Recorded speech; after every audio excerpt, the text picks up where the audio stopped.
which the audience have asked here, that any activity we'll do here, any activity is a mix of physical and virtual activity. There is nothing, you can't complete any activity without getting into the virtual world. This is the scenario which I got impression, and suddenly it occurred to my mind. And this, our virtual part is increasing day by day. Talk about economic activity, talk about education activity, talk about day-to-day life. Anything we talk about it, businesses, individual, the virtual activity is increasing day by day. And in this context, the kind of a seminar which NESCOM and DSCI arranged certainly assumes a great importance, and certainly I would like to compliment Dr. Bajaj and particularly his colleagues, Vinayak and all other colleagues, and NESCOM. The mere presence of Mr. Somital, looking at his schedule there in this, that shows the importance which the industry association or industry or the government is attaching to this sector.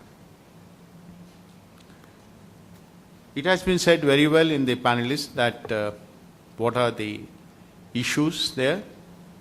We are moving at a very, very high speed in the virtual world, cyberspace. Technology is expanding, changing. You use a mobile phone, and after a couple of months, even after a couple of months, you don't realize full functions of the systems there. You use one phone, after 6 months, a new version comes up there. And the new version is altogether different than the older version part of it. So is the case with all the gadgets, all the IT devices which we find, be it hardware or be it software. As a result of which, we are in an area, cyberspace, which is very, very complex. You have Karthik was talking about, and some audience was talking about it. The untrusted element, those untrusted elements certainly are increasing in a cyberspace at a much better speed. I don't know whether the word of exponential will be valid in today's world or not valid today's words there. The perpetrators,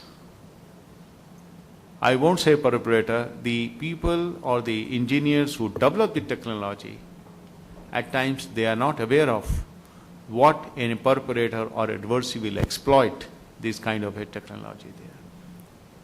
And every incident which you see, exploitation you see, is a mind-boggling, which is different than what you have seen. All of you have seen, all you have heard about it, media took about it, the DNS changer kind of a things. When the incident came to our notice, how the technology was used to exploit technology, that was which we found that it was really a mind-boggling how innovatively some adversary, I won't call them adversaries also, it was an innovative business design which they implemented the DNS changer. They want to earn revenue. They put certain advertisements on certain websites there and diverting the traffic to do that. That's a basic concept over there. But how technology has been used by these people to exploit the technology, that's a unique example which we are looking in the virtual world. The people who develop technology and the people who exploit the technology, there is not much difference left out today. Both are highly educated, both have a depth of knowledge of this area,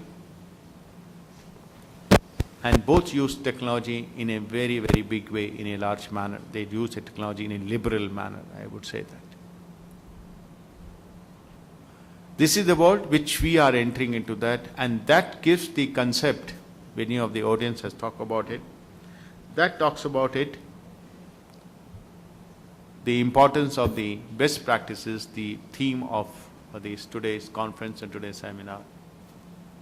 In the physical world also, when we lock our room, we secure our room, or we do any other activity, we do follow certain procedures, we do follow don'ts and don'ts, we do follow certain practices, part of it.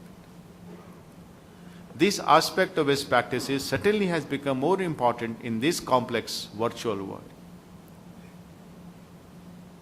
Technology, as has been very clearly brought out in the panelists, by the panelists there, technology is not the only answer.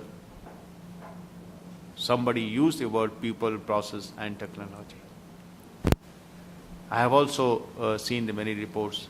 The technology implementation varies from 15% to 20% or 22% kind of a factor. It makes a difference when you talk about security. But it's the people and the processes which certainly makes a big impact when you talk about the security, and the issues have come out. I mean, last audience which he talked about from TCS, I understand, I believe that he talked about the problems which he faces, these multi-nature assets. Many of the assets are, some of them are not interoperable assets are there. So in this area, the people and processes certainly becomes very important, and BYOD, the way the panelists explained here, that shows that we need to have processes in such untrusted world, or untrusted elements, the untrusted elements are there to function and to move forward.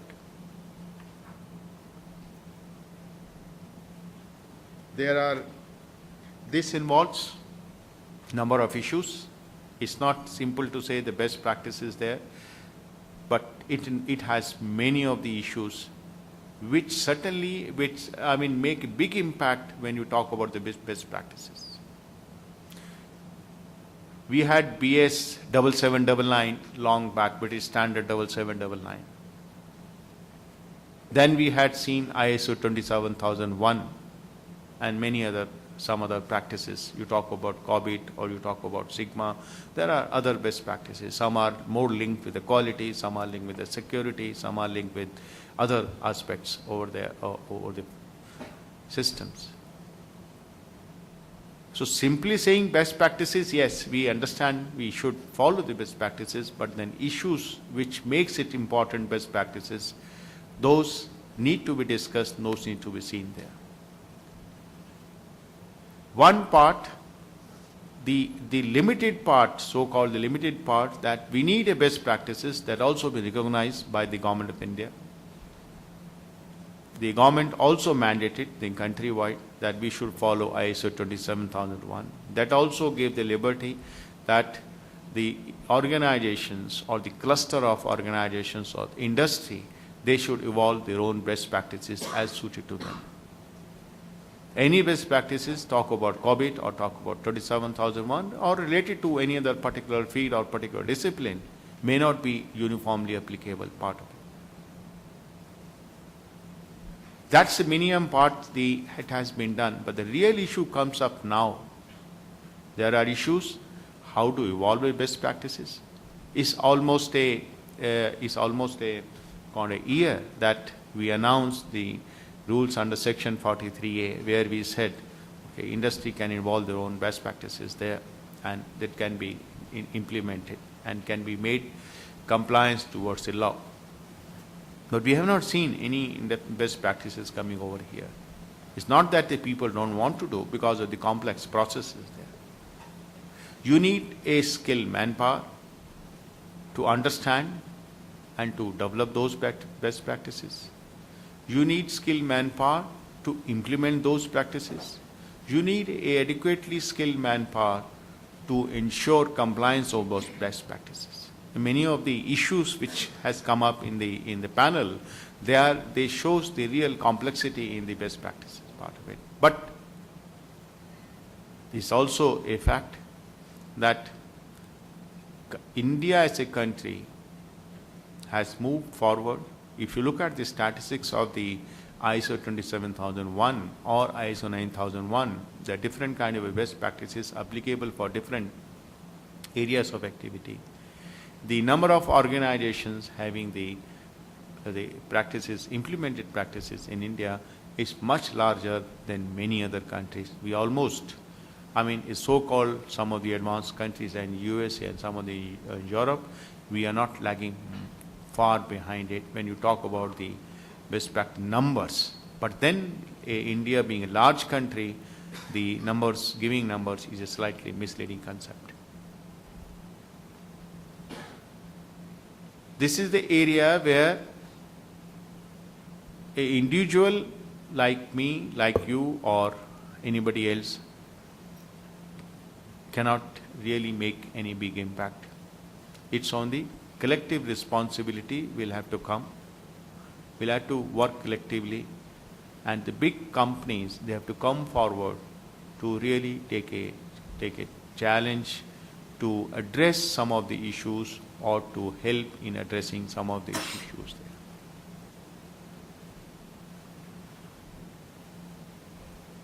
These are very complex issues, very, very complex issues there. Time consuming. And then keep on, it's a regular process which you have to keep on implementing part of it.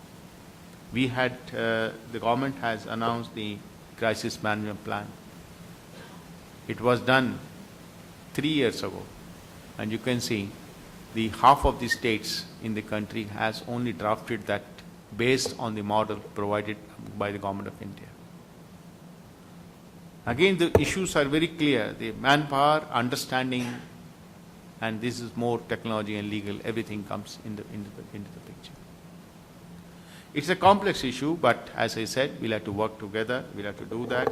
And I'm sure, along with all of you, we would be able to steer it, because there is no there is no other way other than to come to certain best practices if we have to really secure our cyberspace, or if we have to develop an ecosystem of eco-secure. Our constitution, the first word when we talk about equality, before equality we talk about security. Secure, that's we call secure nation. And then the four founders of those constitution, they didn't know secure will come, the digital security also will come today. So we have a responsibility from the nation point of view, from the constitution puts a point of view. We have responsibility to our citizen, and I think we'll have to work together, all of us work together to evolve a system, a framework which make us secure and be able to grow a dynamic ecosystem. I am late. I wanted to talk to you a little more, but I think the tea is holding. I don't want to take much of your time. I thank you all and thank the panelists because they gave a good thought, and I'm sure you are going to have a much more a very enriched panelists in today's time, and the deliberation certainly will help us to move further in this direction.